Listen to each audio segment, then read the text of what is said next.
Passion, drive, and patience. The formula for winning championships is also what keeps your ride or die alive. eBay Motors has everything you need to maintain your vehicle and level it up to peak performance. Superchargers, roof racks, exhaust kits, LED headlights, and more. Whether you're into speed, power, or style, eBay Motors has you covered. With over 122 million parts for your number one ride or die, you'll always find exactly what you're looking for. And with eBay Guaranteed Fit, your part is guaranteed to fit your ride every time or your money back.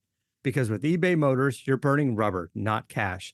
With all the parts you need at the prices you want, it's easy to make your car the MVP and bring home huge wins. Keep your ride or die alive at ebaymotors.com. Eligible items only. Exclusions apply. See ebaymotors.com.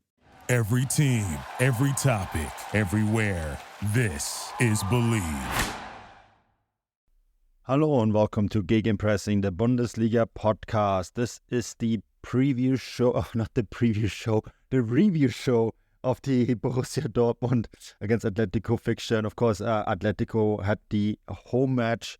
It's just the two of us today. Matt cannot be here, Stefan, but he actually did say something that he wants to be quoted on. He says, pass on my sheer incredulity that BVB are still in this and could have won it. Terzic's lineups are rubbish, but his subs are consistently game-changing. Stefan, before we get into that, because that's a pretty good match analysis, I think, how's it going? Yeah, I'm good. I've thoroughly enjoyed this absolute roller coaster of a week, which has been the Champions League quarterfinals. They've lived up to the billing. They've been thoroughly enjoyable. And from a Bundesliga point of view, a lot of entertainment. So can't really complain. Yeah, I think my number one takeaway from a Bundesliga perspective is that both teams are still alive, or very much alive, actually.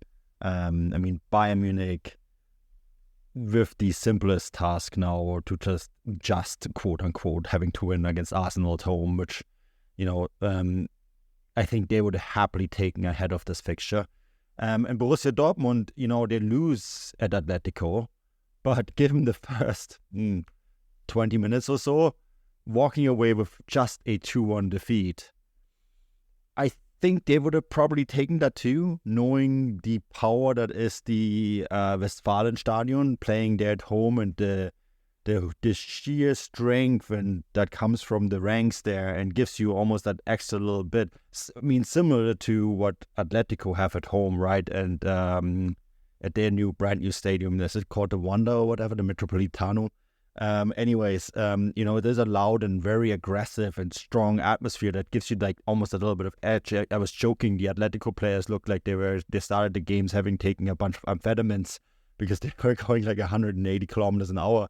But I think Dortmund will take this result, even though they should have maybe equalized in the end, either through Brandt or Bino Gittens. But Stefan, let's start at the beginning.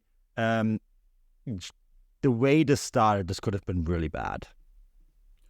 Yeah, it was a terrifying start from Dortmund, and I actually quite like the way that Bayern started against Arsenal actually on Tuesday night, where after 10 or 15 minutes, you really began to worry for them. I think I clocked 7 corners in the first 25 minutes for Atletico Madrid, which is just incredible, really. It just shows the sheer, domination that they imposed on Dortmund.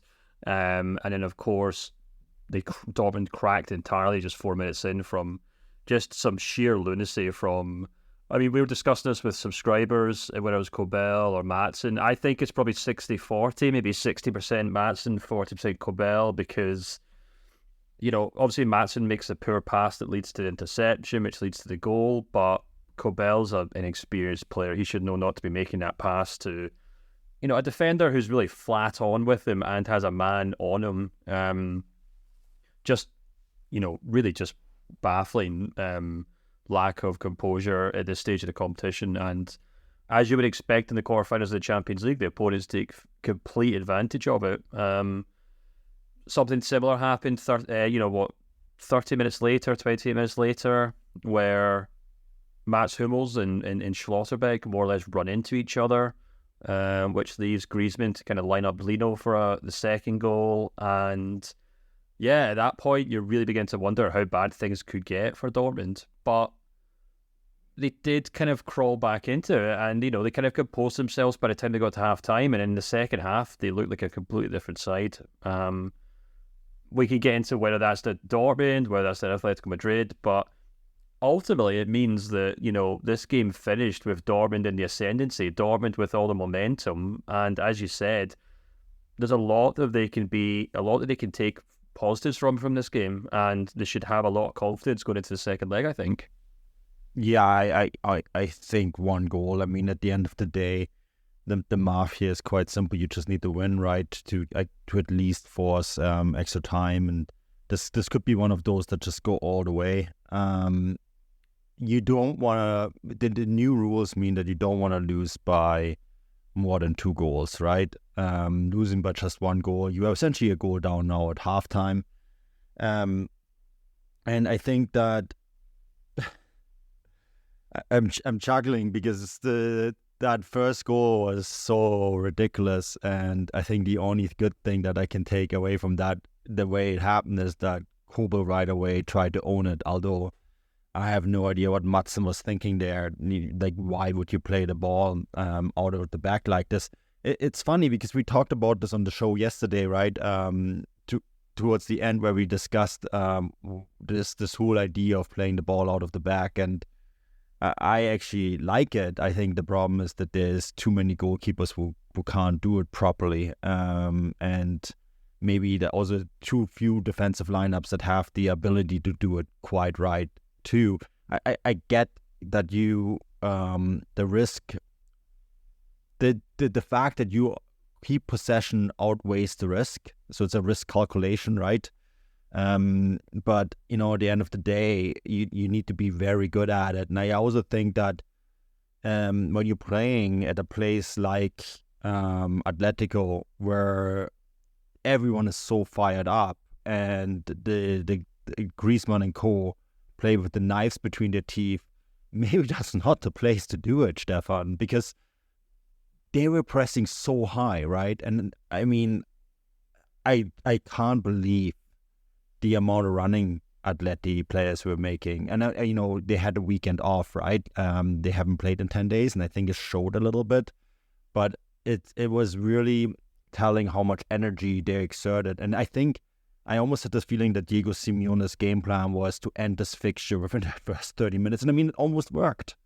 It could have worked, and I think ultimately it didn't, and I don't think Atletico will not have the luxury going now back to Dortmund to play the next Tuesday with having the weekend off. They're playing Girona on the weekend, which is a pretty big game for them. And so it's going to be fascinating to see how that second leg is going to get impacted by that.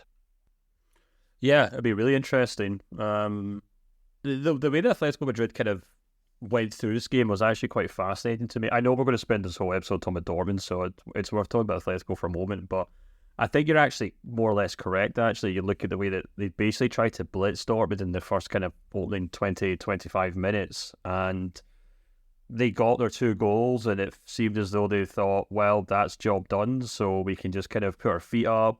We've done our homework on Dortmund. They're not very good. They're, 5th in the table, they're all sorts of a mess, so we don't have anything to worry about. And you could probably argue that they basically let Dortmund back into this game, because for large chunks of the second half, Dortmund had plenty of possession. They were quite comfortable on it. Atleti really stood off them.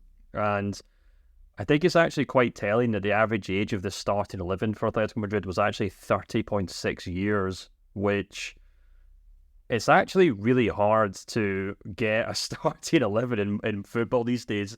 John Oblak, 31, Axel Witsel, 35. Axel Witsel, by the way, who I thought was too old for Dortmund before he left. Cesar Azpilicueta, 34, Koki, 32, Rodrigo de Paul, 29, Marcus Llorente, 29, Antoine Griezmann, 33, and obviously Alvaro Morata, 31.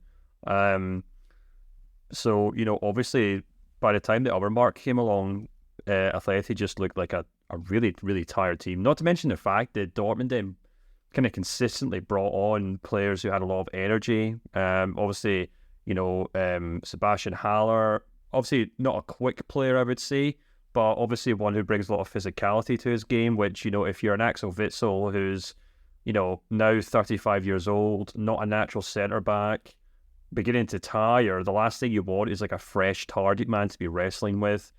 I thought Julian Brandt coming on at halftime made a huge difference because he just added so much impetus to that team. But then you had guys like, Bino Gittins in there, Marco Reus. I know Reus is no spring chicken, but he's obviously a fast attacking player, despite being 34 years old. So, to kind of echo what Matt said at the top of the show and his comment, it was, maybe it was Terzic's, genius that kind of led to this, but I think it was also just a simple fact that this is a very old Atletico Madrid side, and they started to tire, and Dortmund had players to kind of bring on. Brandt and Bino Gittins were just running like nobody's business. I thought they were outstanding. And it really makes you wonder what happens in the second leg where they have to go to the Westfalenstadion. They'll likely play extremely defensively because that's just the way Atletico Madrid play under Diego Simeone. They'll more or less try to kind of see out that one-goal lead over the course of 90 minutes, and it'll be up to Dortmund to break them down. But, I think Dortmund had plenty of moments in this game where they saw, what, we can go toe-to-toe with this Atletico Madrid side, and as long as Mats Hummels isn't running into one of his own teammates, they looked okay. Thank you for listening to Believe. You can show support to your host by subscribing to the show and giving us a 5-star rating on your preferred platform. Check us out at Believe.com and search for BLEAV on YouTube. Our house is a mess. Come on in. I'm Amber Wallen, internet comedian, plant queen, and host of your new favorite podcast, Fly on the Wallen. Okay, that's pretty presumptuous to assume that this is going to be their favorite podcast, by the way. Like, come on, Amber. Anyway, that wasp that you just heard interrupt me is my husband. And co-host, Benjamin Wallen, also a comedian, and I host people at our home. I have a great wine collection in my cellar. Well, you mean not a cellar. the mini fridge? Yeah, it's a mini fridge. It's a mini fridge. New episodes of Fly on the Wallen drop every Wednesday. Listen in as we discuss relationships, books, and keeping our sweet baby kid alive while we make laughs on the internet. Subscribe to Fly on the Wallen wherever you get your podcasts.